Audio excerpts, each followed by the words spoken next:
Hey guys, welcome back to the channel. It is early morning here. Actually, today's the last day of March. So what I wanted to show you is taking our 2-cup method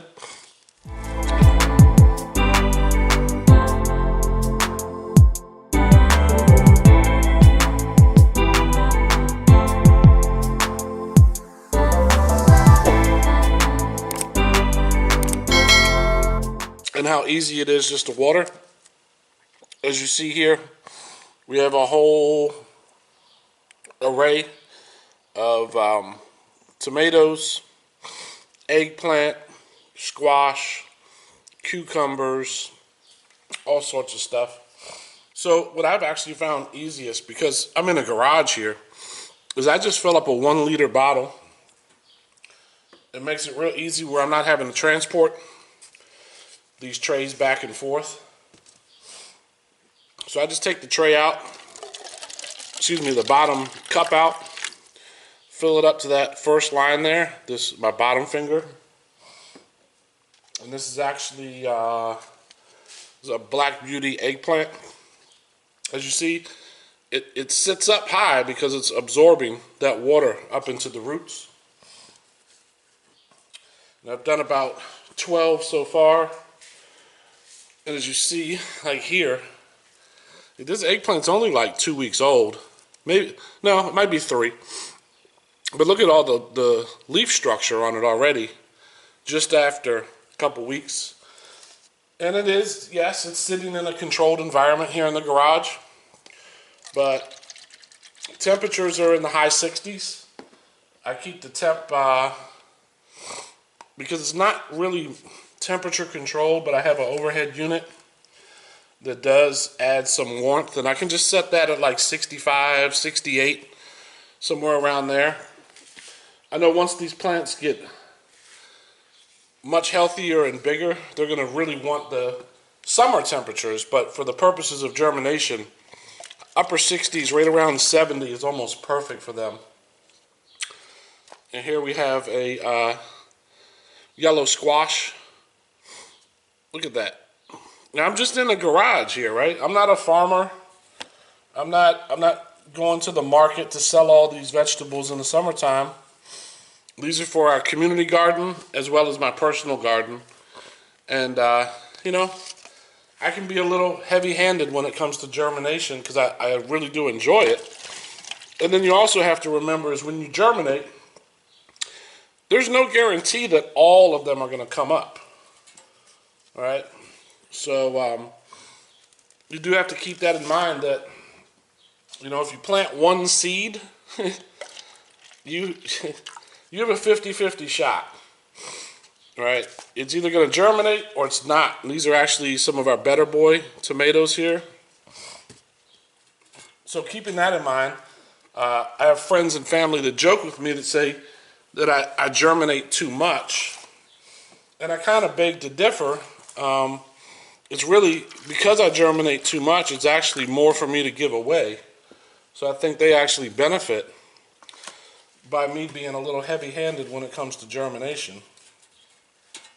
And then we're still under, remember I did a video on these grow light, keep saying grow lights, but they're not grow lights. They're just regular shop lights.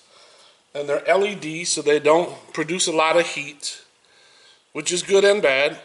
When your seedlings are really young, when you first germinate the seed, you do want that warmth effect. Some people use heat mats and lay heat mats underneath their seed trays. I don't personally do that, but I think it's a great way of starting early germination.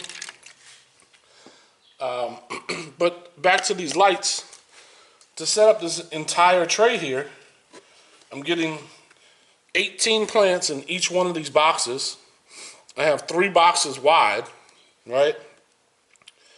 And these lights cost me 20 bucks a piece. So 40 bucks, and as you see back here, they're just sitting up on some cardboard boxes I had laying around. And plug in the lights, germinate your seeds, set up your little 2-cup system, and you're off and running. And it really does not take up any space. This is 2 feet wide by 4 feet long. And I'm germinating what, 18 trays, 18 plants per tray, and I have 3 trays. Now, take a look here at these cucumbers. I mean, these suckers are on like their, let me see if I can go underneath so you can see it. So we have a brand new leaf popping up right here. We have a humongous leaf underneath that. Another one under that. Under there, there's more leaves, all the way down to the original leaf. So this is on its maybe 7th or 8th leaf that has come out in the last couple weeks. And I've done absolutely nothing special other than you've seen. I like to start out when I first, when I germinate, I like to germinate in sometimes a combination of potting mix and peat moss, sometimes just potting mix. I like to soak the soil really good before I germinate the seed. Let the excess water drain off so it's now going into a very moist environment, but it's not overwatered. None of these plants like to be overwatered. They like just enough, but not too much. So I'm going to keep moving here across this tray. I need to get some more water, and then we're going to continue filling, and I'm going to move over to the other germination station right next to me. All right, so we're here on our second grow station. We have more cucumbers. We're going to keep watering those in. And I wanted to show you all. Remember the other day, I posted a video where I transplanted those big Thai chilies? Well, look at them now. This is just about 5 days growth. We took them out of the little seed cells, and I transplanted them, and if you remember, they just flopped over. Well, they are still a bit temperamental. They haven't fully generated that very stiff stem that they're going to need to prop them up. But by keeping them under this direct light, they're straight as can be. So I'm going to water these in. They haven't seen water in probably about 4 or 5 days, and they feel when I lift them up, they're very light. So they definitely need some water.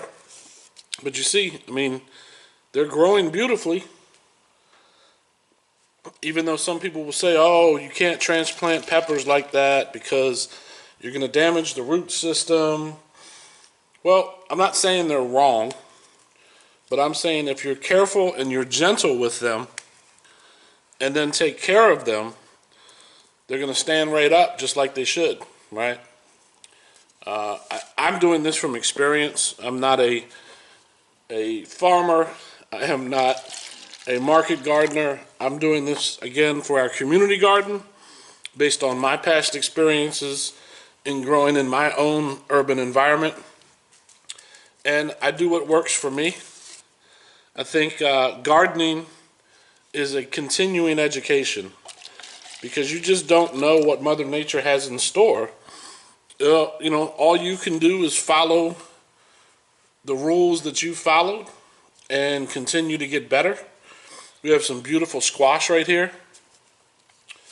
But yeah, I think gardening, you make it what it is, right? You decide what you want to harvest based on your appetite or your diet or whatever it may be. And then you make the best calculated decisions based on your past experience. And you learn. I mean, it's as simple as that to me. So I'm going to continue watering the rest of these in, but I wanted to show you the progress we've been making with my favorite tomato, the Better Boys. If you look at these guys, I mean, look how strong and sturdy that main stem is. And this is just after probably about 7 days that we transplanted these. I even have one of my gardener, oh no, I'm sorry, this is a Better Boy. Still have 2 in there, but not too concerned. I can transplant this out. It's actually strong enough now that it's going to be going in the ground in the next couple weeks anyways. I might need to aggressively water this one because I'll be feeding 2 plants instead of 1. But I've even found in the past, if you have 2 or 3, even in one of these 18-ounce cups, it's not ideal for them, but it's ample room for them to still grow. As long as they're getting the nutrients from the soil, you continue to water them, and don't allow them to dry out. They're going to be perfectly fine, because you could actually take a tomato like this that has 2 in 1 cup, break that root ball apart, plant them directly into the ground in your garden, and they're going to take off. Once they get that direct sunlight, those warm late spring, early summer days, they're going to take off. And I want to show you one more thing for today, is that I have another tray back here that are still in the original seed tray, but these are the Italian peperoncini peppers, and look how beautiful those are. I mean, they're ready to go. They want more soil. They're reaching for the light. I'm gonna leave them in here for probably another day or so. I just haven't had the time to do the transplant. I'll probably do a video on that just so you can see that as well. But for that, guys, once again, it's really simple. It does take a little bit of patience on the early germination stage, but when your seedlings get up to about this stage, the most detrimental thing you could do is put them out in your garden too early. Right here today is actually the last day of March here in Zone 7, Washington, D.C., and I have at least 4 weeks before I'm willing to put any of these seedlings outside. Now, my cold weather crops, the broccoli, the cabbage, the kale, all of that's outside. That's not a big deal. Radishes, my sugar snap peas, as you guys saw, growing on the trellis at the garden. But tomatoes, peppers, squash, zucchini, eggplant, those are all warm weather crops. And the worst thing you could do is right now, put them in the ground, and mid-April here in Zone 7, we could have maybe not a freeze, but we could get down into the 30s, and that could really, really drastically affect all the work that you put in the last 8 to 10 weeks germinating them and getting them ready to go outside. So with that being said, guys, I'm gonna go ahead and close this out for this video. I really appreciate you guys chiming in. Comment below. I love to hear comments. I love to respond, hear your input and your ideas and your experiences. I think that's what this channel is all about, is for us to share our methods, going back and forth. And you know, I really appreciate the support. You guys have been awesome so far. So with that being said, I will see you guys on the next one.